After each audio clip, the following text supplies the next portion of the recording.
Sahabat dan saudaraku, mari menggunakan waktu mempelajari firman Tuhan hari ini.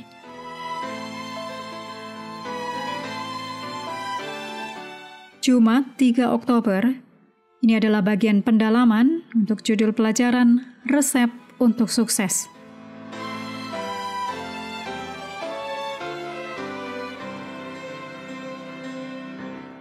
Kita mulai dengan doa singkat yang didasarkan dari Yosua 10 ayat 25. Janganlah takut dan janganlah tawar hati, kuatkan dan teguhkanlah hatimu. Amin.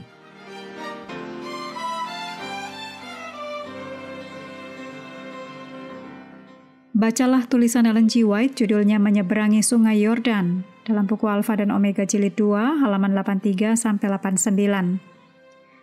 Lalu yang judulnya Memasuki Tanah Perjanjian, dalam Story of Redemption, halaman 175. Berikut ini kutipan Ellen G. White dalam Alfa dan Omega Jilid 4, halaman 422. Dalam janji-janji dan amaran-amarannya yang Yesus tujukan kepada setiap orang, karena demikianlah Allah mengasihi isi dunia ini, sehingga dikaruniakannya anaknya yang tunggal, supaya setiap orang yang percaya kepadanya jangan binasa, melainkan beroleh hidup yang kekal. Pengalaman-pengalaman yang diceritakan dalam firman Allah hendaknya menjadi pengalaman saya juga. Doa dan janji, ajaran dan amaran adalah untuk saya. Bila iman menerima dan menyelami prinsip-prinsip kebenaran, dengan cara demikian, itu menjadi sebagian dari kehidupan serta kuasa pendorong bagi kehidupan. Firman Allah itu, bila diterima ke dalam jiwa, mengubahkan pikiran dan masuk ke dalam perkembangan tabiat.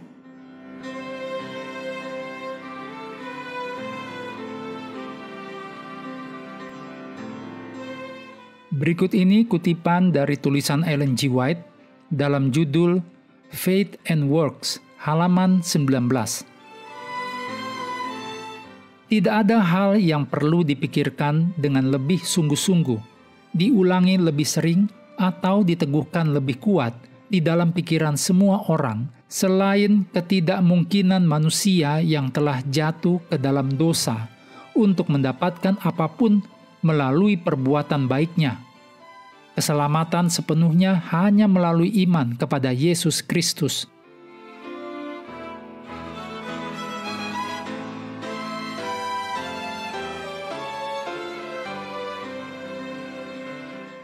Berikut hal-hal untuk diskusi. Yang pertama, betapapun berbedanya situasi kehidupan dan pengalaman Yosua dengan kita, prinsip-prinsip rohani dapat kita ambil dari kehidupan Yosua untuk dapat kita terapkan dalam kehidupan kita sendiri. Diskusikan bahwa kita harus selalu mengingat konteksnya ketika kita ingin membuat analogi. Yang kedua, diskusikan hubungan antara janji-janji Allah dan ketaatan kita kepada Allah. Bagaimanakah keduanya saling melengkapi? Apakah bahaya-bahaya yang muncul jika kita terlalu menekankan yang satu dengan mengorbankan yang lain?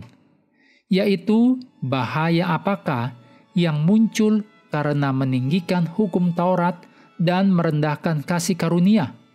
Atau meninggikan kasih karunia dan merendahkan hukum Taurat?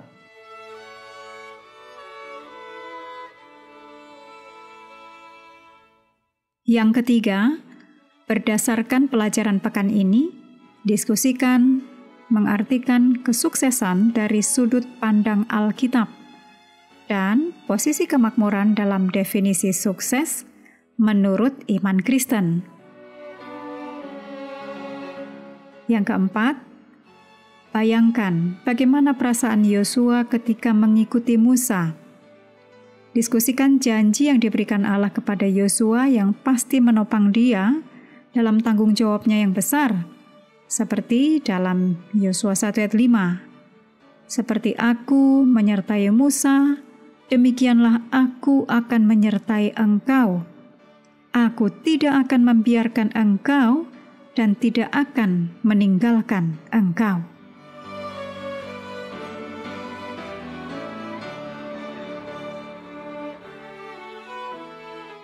Mengakhiri pelajaran hari ini, mari kembali ke ayat inti Yosua 1 ayat 7.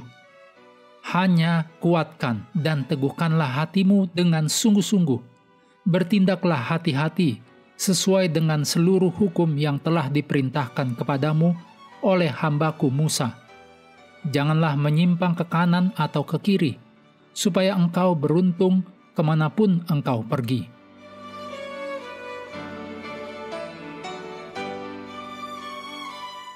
Sahabat juga perlu melengkapi waktu untuk bersekutu dengan Tuhan setiap hari dengan bacaan Alkitab sedunia. Percayalah kepada nabi-nabinya yang melanjutkan dari Ulangan pasal 17.